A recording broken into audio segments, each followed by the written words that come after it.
Então vamos nessa. Matemática objetiva, dando continuidade ao nosso estudo de análise combinatória. Princípio fundamental da contagem, ok? Agora começa para valer a análise combinatória, lembrando que a gente teve aula já de fatorial. Fatorial que nada mais é do que um instrumento matemático para a gente desenvolver a análise combinatória em alguns momentos.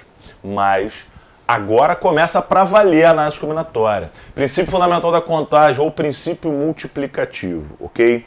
Gente, quando o problema pede para apresentar resultados juntos, tá? Com várias etapas, a gente vai usar o princípio fundamental da contagem. E vamos trabalhar em cima de um exemplo. Através desse exemplo, a gente vai conseguir evoluir em todos os outros. Então, esse exemplo aqui é o seguinte. Imagina que uma pessoa vai lá no armário e pega 3 peças de camisa, 2 peças de bermuda e 3 pares de tênis, ok? Tá. E aí coloca separado assim na cama e fala assim, de quantas maneiras diferentes eu posso me vestir? Essa é a pergunta em que a gente simplesmente vai fazer uma análise de raciocínio, tá? Basicamente o que eu fiz aqui foi colocar todos os casos no braço. E depois a gente vai fazer uma análise mais técnica em relação à análise combinatória. Então, vê se vocês concordam.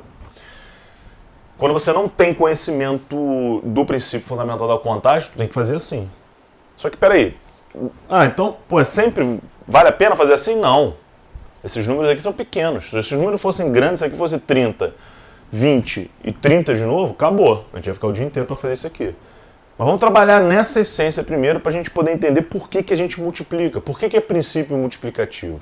Então vamos lá. O que acontece aqui é o seguinte, galera. Eu coloquei 3 camisas, 2 bermudas e 3 tênis. E aí simplesmente eu vou começar a ligar isso. Ó, eu vou pegar o C1, vou ligar com o B1 e vou ligar com o T1. Montei a primeira trinca. Dessa maneira, essa pessoa pode se vestir. Aí você vem C1, B1, T2, B1, C1, T3. E a gente vai colocando todos os resultados aqui. Só que, peraí, deve ter um método mais prático, porque vamos pensar primeiro só nessas 2 primeiras colunas, tá? De quantas maneiras diferentes a gente pode ter 3 camisas e 2 bermudas? Gente, para cada camisa, 2 bermudas. Cada camisa, 2 bermudas. Cada camisa, 2 bermudas. Ou seja, a conta é 3 vezes 2. Então, por essa lógica, se você quiser ir para outra etapa, vai ser 3 vezes 2 vezes 3. Peraí, quanto é que é 3? A gente vai usar essas linhas horizontais que são bem tradicionais para resolução de análise combinatória. A gente coloca aqui ó, a representação de C para camisas, B para bermudas e T para tênis. Aí a gente vem, ó, quantas camisas nós temos? 3.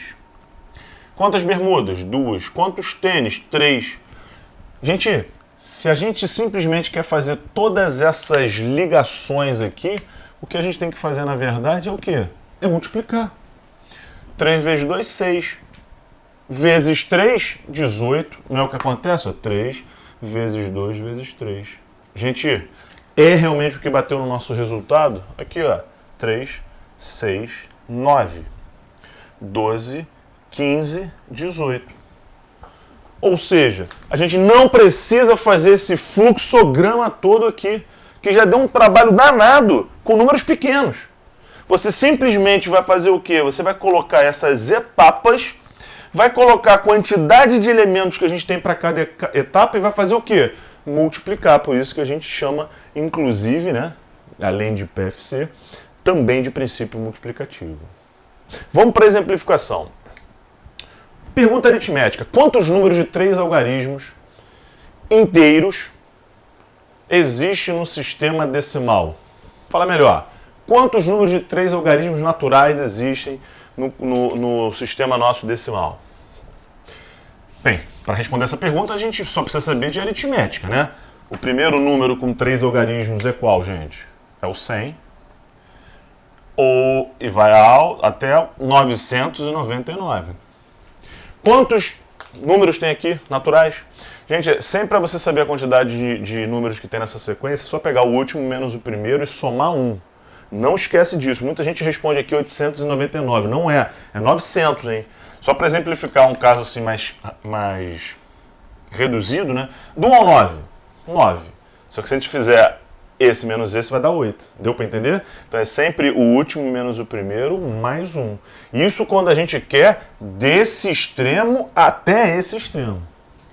Se a palavra se fosse entre, aí é outra história. Aí você tem que subtrair, depois subtrair mais 1. Mas quando você quer todos os números que vão desse número a esse número, é sempre o último menos o primeiro mais 1. Tranquilo? Então a gente já sabe a nossa resposta aritmética. Do 100 ao 999 nós temos 900 números naturais. Porque 999 menos 100 dá 899. Somou mais 1, 900. Agora vamos responder isso por análise combinatória. O que a gente vai fazer? 3 tracinhos. Professor, por que 3 tracinhos? Porque nós temos as unidades, as dezenas e as centenas. Lembrando, gente, para o número ter 3 algarismos, não pode ter o zero à esquerda. Se a gente botar isso aqui 0, 1, 3, esse número aqui é o 13. O zero à esquerda não conta para a formação de número. Agora, não fique mecanizado, né, gente? Se a questão for de senha, o zero à esquerda vale? Vale. Se for placa de carro, o zero à esquerda vale?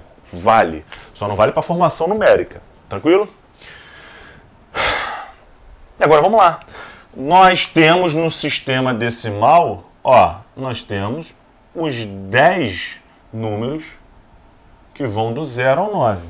Tudo bem? Cuidado que o zero à esquerda não conta nessa posição. Então vamos começar logo daqui. Quantos números a gente pode colocar aqui nessa posição? 9. Coloca o 9 aqui.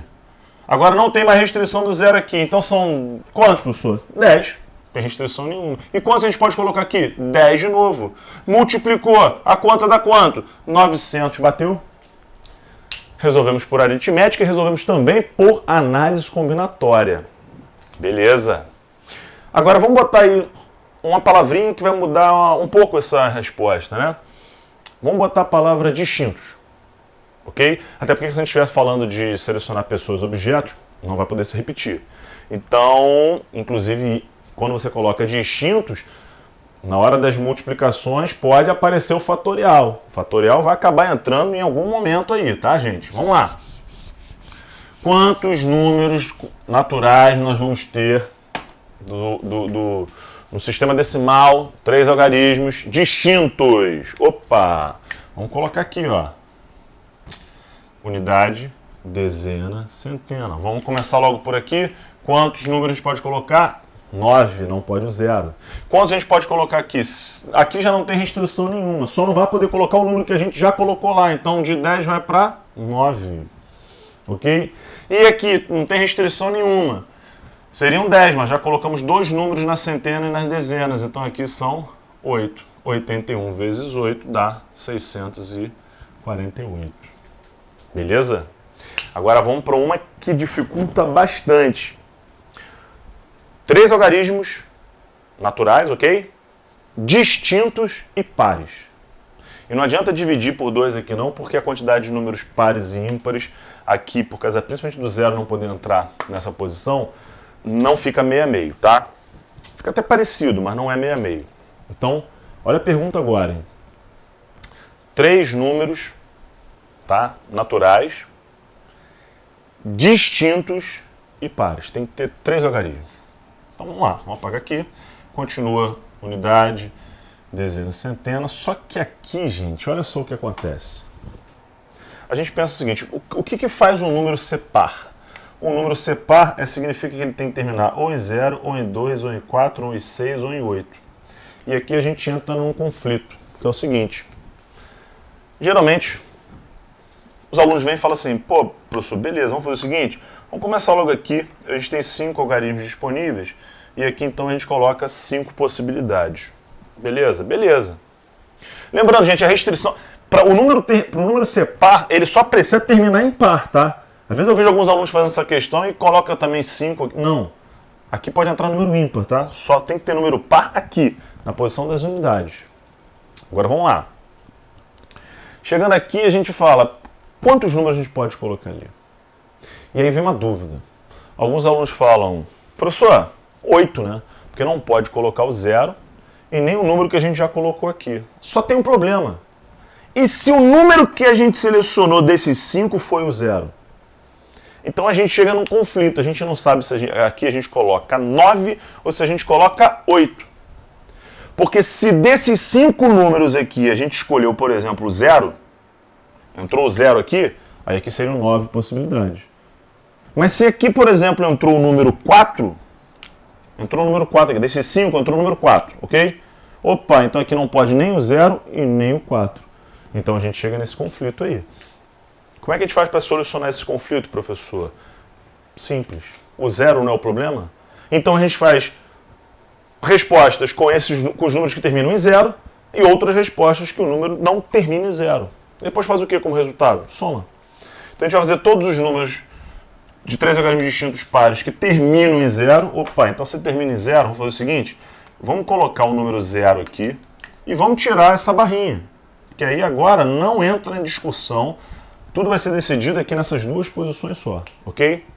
Então vamos lá. Quantos algarismos então a gente pode colocar agora nas centenas? Gente, já foi o 0 para cá.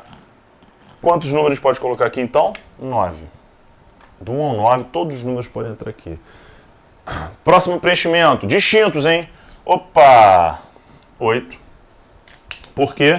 Podem todos os números, exceto o 0 que já está aqui e um número que a gente escolheu aqui nas centenas. Então, multiplica isso. Lembrando, gente, esse 0 não está entrando na multiplicação, esse número está travado, tá? Só quem entra na conta é aqui. Então isso dá 72. Tudo bem? Beleza. Ou, agora vamos fazer aqui os casos dos números que não terminam em 0. Opa, então essa barrinha agora vai voltar a aparecer, ó, unidade, dezena, centena. Vamos lá, quantos algarismos a gente pode colocar aqui? Lembrando, gente, ó, a gente tinha essas possibilidades aqui para terminar em número par, né? Só que o 0 não pode entrar aqui agora. Então, quantas possibilidades a gente tem para as unidades agora? 4. Beleza? Vamos preencher as centenas agora. De todos os números disponíveis, quais a gente não pode colocar aqui? Gente, a gente não pode colocar o 0, por causa do 0 à esquerda, e não pode colocar um desses 4 números que entraram aqui. Ou seja, aqui a gente pode colocar 8 possibilidades. Tudo bem? E agora, para fechar, que número que a gente vai colocar aqui? Cuidado, hein? Essa resposta aqui é sempre perigosa. Aqui a gente pode colocar 8 números. Por quê, professor? Porque agora não pode um número que a gente já escolheu aqui, o número que a gente já escolheu aqui, só que o 0 pode entrar. Tudo bem? Então, basicamente o que a gente tem. Quantos números pode preencher aqui? Todos, inclusive o 0, só os 2 números que a gente já utilizou aqui, que a gente sabe que não foi o 0. Então aqui agora a gente vai colocar 8 possibilidades. 8 vezes 8, 64.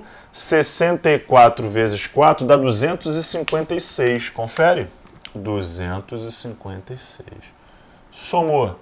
Isso vai dar uma bagatela de 328 números.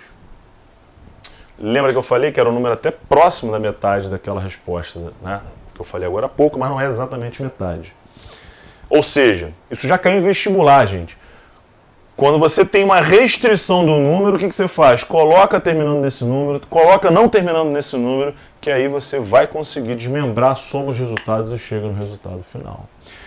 Esse é o estudo do princípio multiplicativo, agora começou para valer a análise combinatória. Beleza, galera?